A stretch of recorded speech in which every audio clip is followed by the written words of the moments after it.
তার ঘরে ছোট রানী এলো পদ্মাবতী। রাজার আরো 6টি রানীর ছিল না সন্তান, পদ্মাবতীর কোলালোতে মিলল সমাধান। বছর যেতে জন্ম নিল 7 ছেলে 1 মেয়ে, হায় খুশির আকাশ হঠাৎ কালো মেঘে গেল ছেয়ে। হিংসেতে যায় জ্বলে পুড়ে বাকি 6টি রানী, যুক্তি করে ঘটায় ওরা 7 কুমারের হানি। সুযোগ মতো 7 ছেলেকে মাটিতে দেয় পুঁতে, বাঁচে একা পারুল ওরা পায় না তাকে ছুতে।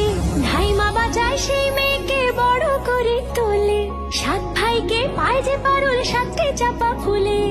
এত কিছুর পরেও রাজার বিপদ যে কাটে না, সূর্য নগরে সুখের সূর্য আর ওঠে না।